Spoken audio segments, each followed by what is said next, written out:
Bien. Bueno, pues vamos a empezar la clase de hoy. Pretendemos hoy cubrir el nervio trigémino y sus tres ramas, así como los cuatro últimos pares, glosofaringeo, vago, accesorio, hipogloso, y a ver si nos da tiempo a abarcar un poco del plexo cervical.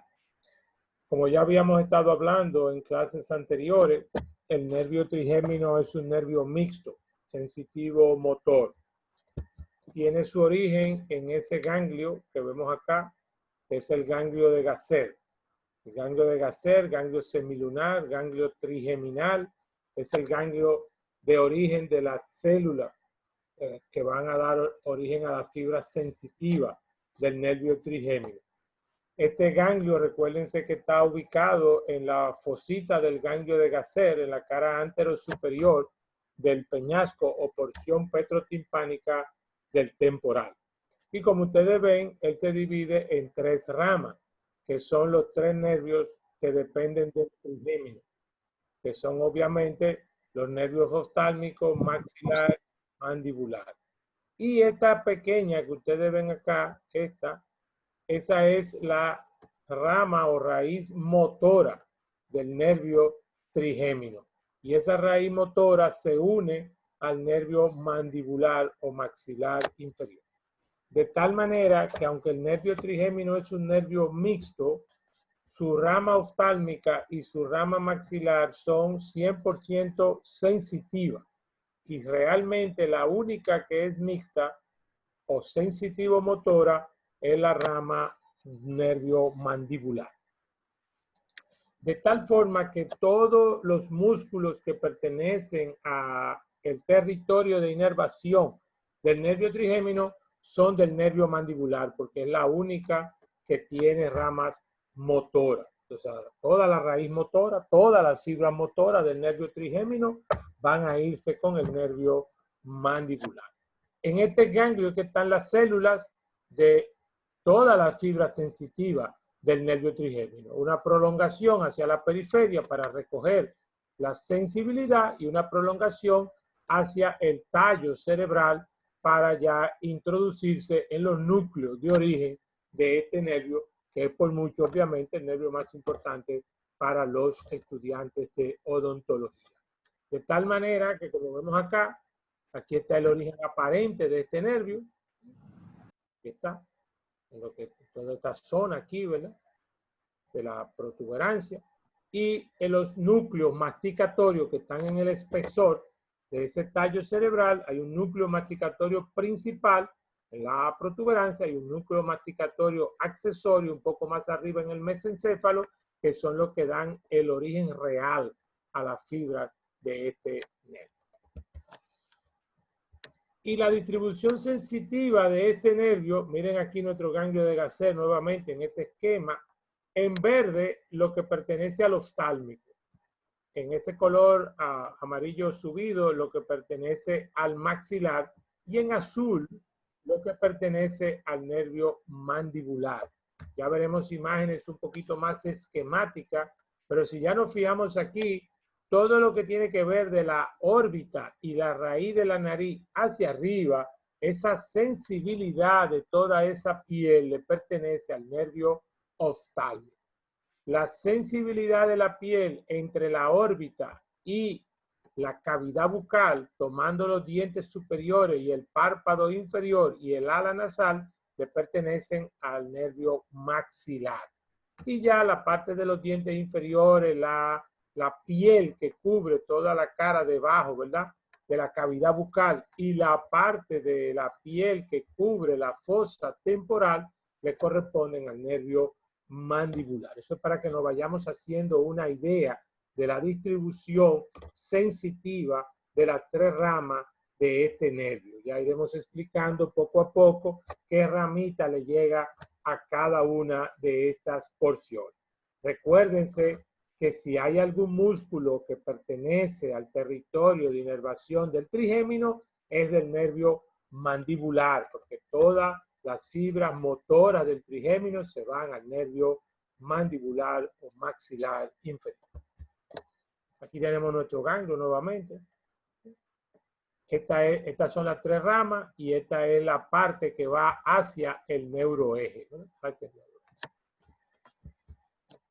Bueno, esto ustedes lo recuerdan, esta es la fosa cerebral media, aquí está la fosa pituitaria, este es el ala mayor del esfenoide, y aquí tenemos los agujeros, ¿verdad? Acuérdense que aquí está la hendidura esfenoidal o fisura orbitaria superior, y por ahí pasa el nervio oftálmico, por aquí el agujero redondo mayor va a pasar el nervio maxilar y ya el agujero oval para el nervio mandibular. Y aquí tenemos, si lo vemos con detalle, una vista lateral de la cabeza y el cuello y unas líneas de punto. Fíjense que esto es más o menos lo mismo que hemos hablado anteriormente. Esta zona, raíz de la nariz, párpado superior, piel de la frente, oftálmico.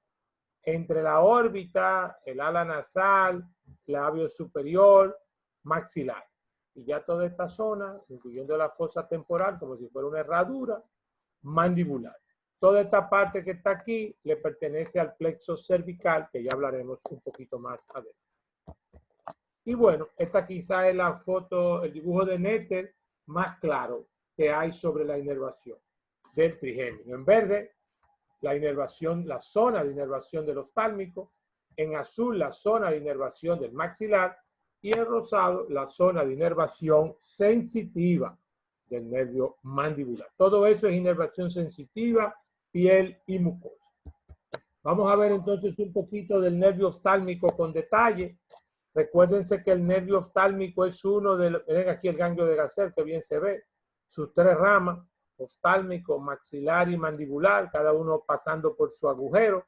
Y esta es la parte de la raíz, ¿verdad? De las ramas, de las células que están dentro del ganglio de Gasser, de las neuronas, que va al neuroeje a llevar a los estímulos sensitivos que perciben estos diferentes nervios.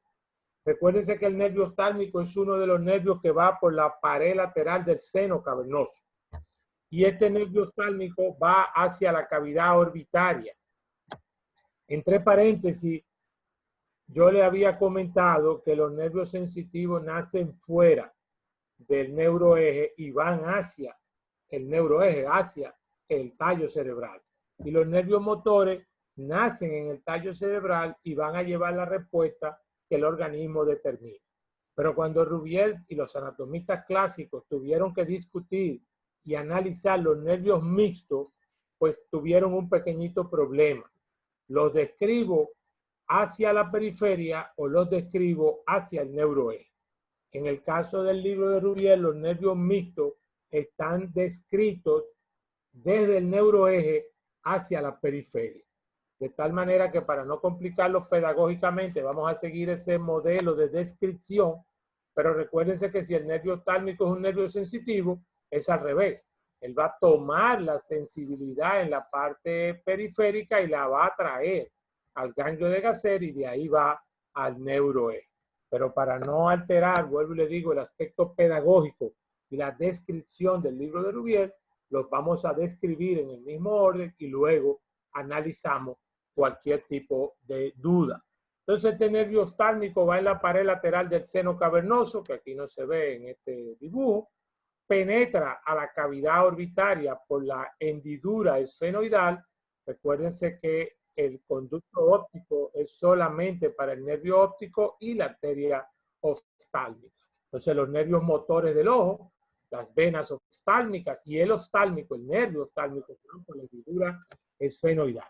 Este nervio tiene algunas ramitas colaterales en su camino que no son relativamente importantes para nuestro programa. Y finalmente este nervio se divide a nivel de la hendidura, un poquito antes o un poquito después, en tres ramas, que son el nervio nasal o nasociliar, el nervio frontal y el nervio lagrimal. Y cada uno coge su camino. Fíjense que el lagrimal se va hacia afuera, el frontal se queda en el medio y aquí no está muy bien esquematizado porque está como ahí abajo, va a ir el nervio nasal o nasociliar. El nervio nasal o nasociliar es la rama medial del nervio oftálmico. Este nervio tiene algunas ramitas colaterales como una ramita que da para el ganglio ciliar, los nervios ciliares largos y un nervio que ustedes oyeron en anatomía 1, que es el nervio esfenoetmoidal o etmoidal posterior, que es el que va a penetrar por el conducto etmoidal posterior y se distribuye por la zona vecina a esa lámina cribosa. Este nervio, el nervio nasal, sigue hacia adelante. Aquí está la imagen dentro del oftálmico. Este nervio nasal sigue hacia adelante. Miren acá, la ramita etmoidal posterior acá, que va a meterse aquí al conducto etmoidal posterior. Este nervio sigue hacia adelante. A ver si tenemos una imagen mejor del nervio. Mírenlo aquí. Este nervio da su ramita etmoidal posterior. Aquí no están las ciliares largas ni la del ganglio ciliar. Y finalmente el nervio se divide en dos ramas terminales.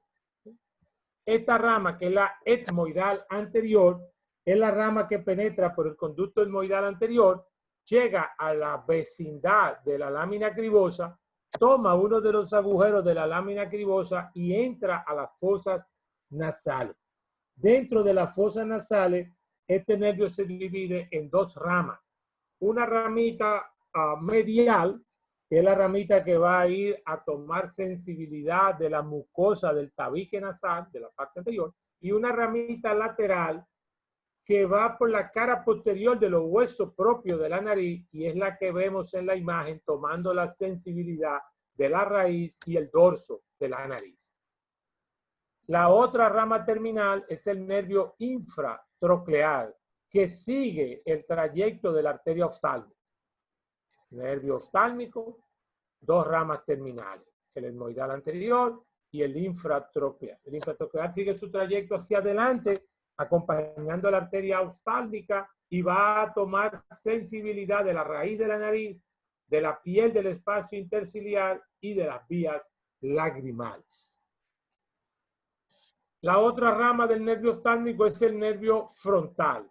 El nervio frontal, en las descripciones, vamos a decir, relativamente más modernas, tiene dos ramas terminales.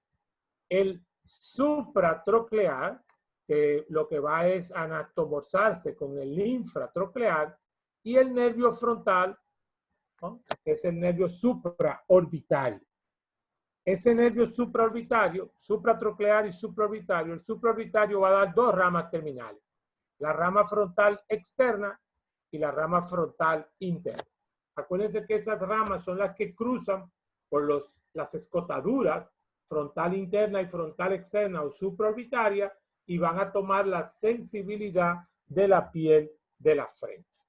Finalmente tenemos este nervio que está acá, que es el nervio lagrimal, que va por toda la parte lateral de la cavidad orbitaria y va a alcanzar la glándula lagrimal y va a tomar sensibilidad en la parte lateral del párpado superior. De tal manera que estas son las tres ramas que va a tener el nervio oftálmico para tomar la sensibilidad de la mucosa de la parte superior, tanto de la parte nasal, o sea, todo lo que llamábamos, ¿verdad?, la zona olfatoria, la mucosa de los principales senos también va a formar, ella es la que va a tomar toda la sensibilidad.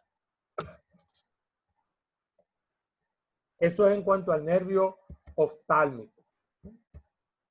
Aquí lo vemos también en esta imagen. Miren el ganglio ciliar aquí. Acuérdense que las ramitas del ganglio ciliar son colaterales del nervio oftálmico a través del nasal. Aquí se ve muy bien el etmoidal posterior, el etmoidal anterior, el infratroclear. Bien. El nervio maxilar superior o nervio maxilar, como ya se le conoce, sería la segunda rama del nervio trigémino. Ganglio de Gasser nuevamente, nuestra rama que acabamos de describir, el nervio oftálmico. Miren que bien se ve ahí el nervio nasal o nasociliar, su rama colateral, etmoidal posterior, su rama etmoidal anterior, su rama infratroclear. Por aquí va el nervio frontal, el supraorbitario, los dos frontales, frontal interno y frontal externo, para la piel de la frente. Y ese que sale aquí es el infratroclear para tomar la sensibilidad de la raíz de la nariz, la piel del espacio interciliar y vías lagrimales. Y este que se ve aquí como superpuesto es el nervio lagrimal, que ya veremos en un ratito esta parte que está aquí, que es la anastomosis que viene del nervio maxilar. Acuérdense que la glándula lagrimal, desde el punto de vista vegetativo, está inervada por el nervio facial, que lo vimos en la clase pasada, pero estas son las vías anatomóticas por las cuales llegan las fibras del facial a la glándula lagrimal. Aquí tenemos la segunda rama, el nervio maxilar. Acuérdense que el nervio maxilar sale de la cavidad craneal por el agujero redondo mayor, llega al trasfondo de la fosa pterigomaxilar, alcanza la fosa pterigomaxilar y ahí se pone en relación con ese ganglio que es el ganglio pterigopalatino, y finalmente alcanza la parte superior de la tuberosidad del maxilar superior. El canal infraorbitario penetra al conducto infraorbitario situándose entre el seno maxilar y la cavidad orbitaria, acompañada de la arteria y las venas infraorbitarias, y sale por el agujero infraorbital. A ese nivel, acuérdense que es un nervio sensitivo totalmente, va a tener fibras ascendentes que recogen la sensibilidad del párpado inferior, fibras mediales que recogen la sensibilidad del ala nasal y fibras inferiores que recogen la sensibilidad del labio superior y una parte de la mejilla.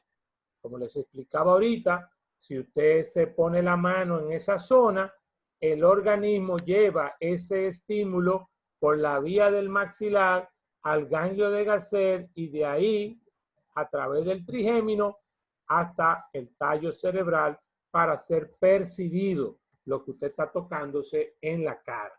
De tal manera que aunque lo describimos de la parte central a la periferia, al ser fibra sensitiva, él funciona desde el punto de vista fisiológico de la periferia al centro. Este nervio en su trayecto tiene varias ramas y les recomiendo hacer un cuadro, si no lo han hecho, de este nervio, porque él tiene 6 ramas colaterales, pero hay una de esas colaterales que tiene varias ramas colaterales y a veces se confunden las ramas de este nervio. Vamos a hablar primero de las ramas del nervio maxilar. Tiene un nervio meningio medio, obviamente, que lo da dentro de la cavidad. No nos vamos a preocupar mucho por este nervio. Tiene un nervio cigomático que lo da inmediatamente a la salida, y de la salida del agujero redondo, ¿verdad? O redondo mayor. Y este nervio es muy importante porque este es el nervio que va a recibir las fibras del facial y las va a enviar camino al nervio maxilar, al nervio lagrimal, como ya hablamos hace un ratito. Pero también este nervio cigomático es un nervio importante porque él va a terminar, además de anatomosarse con el nervio lagrimal, él va a dar 2 ramas.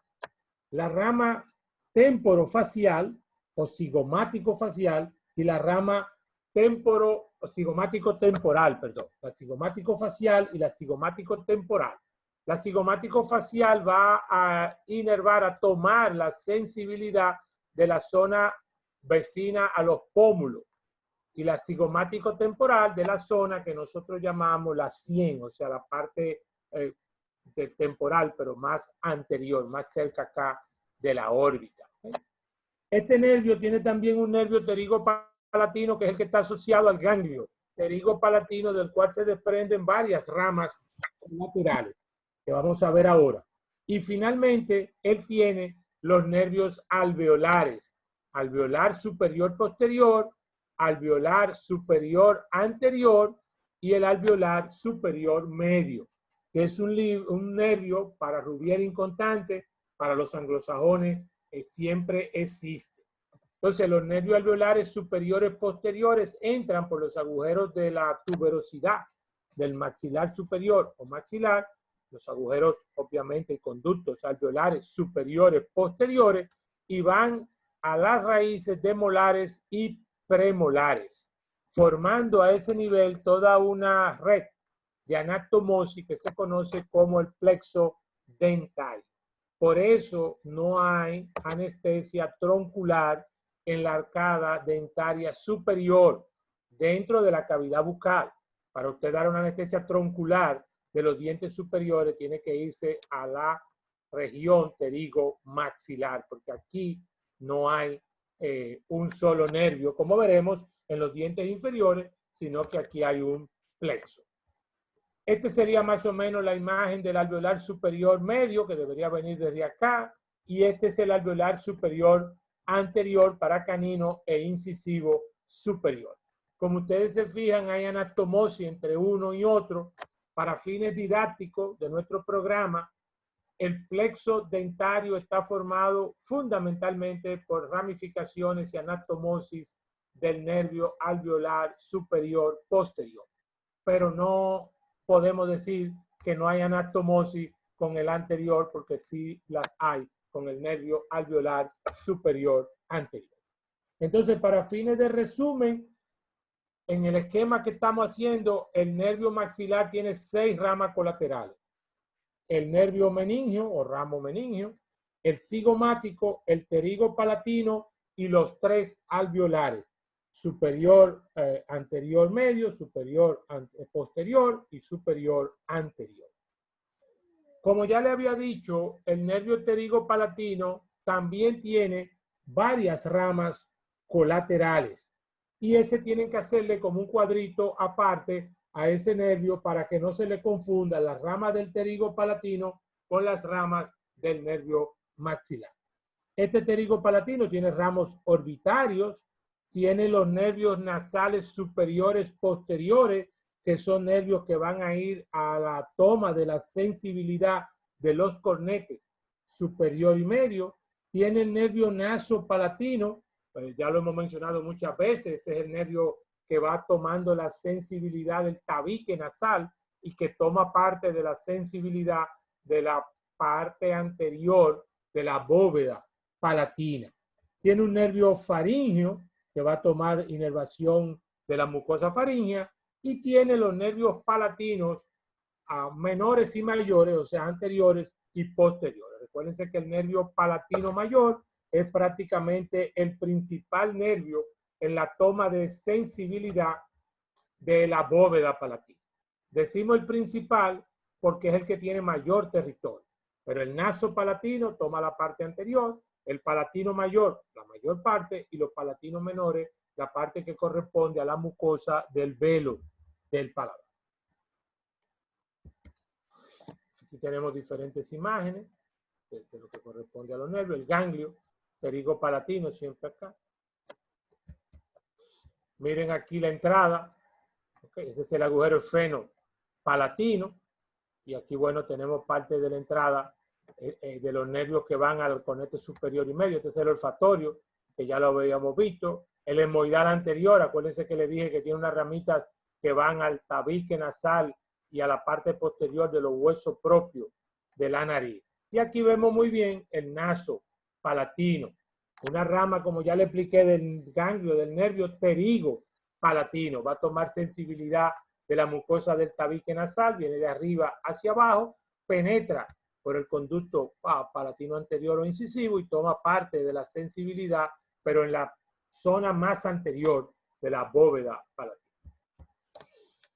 Miren ahí que bien se ve el ganglio pterigo palatino. Estos son los ramitos nasales posteriores y superiores para cornete superior y cornete medio, o sea, para la mucosa. Y aquí vemos los palatinos mayores, ¿ok? Que se distribuyen principalmente, como ya les dije, por toda la bóveda palatina y velo del paladar. Y miren ese ramito ahí, que no se lo mencioné ahorita. Eso es una ramita del nervio del nervio palatino mayor, para tomar la sensibilidad de la mucosa que cubre el cornete inferior. O sea que mientras el cornete superior y medio, su mucosa, tiene nervios propios, los nasales superiores y posteriores, la mucosa del cornete inferior tiene un ramo del palatino mayor. Y ahí se ve muy bien pasando ahí el naso palatino. Bueno, aquí tenemos muy bien el naso palatino. Esto lo vimos.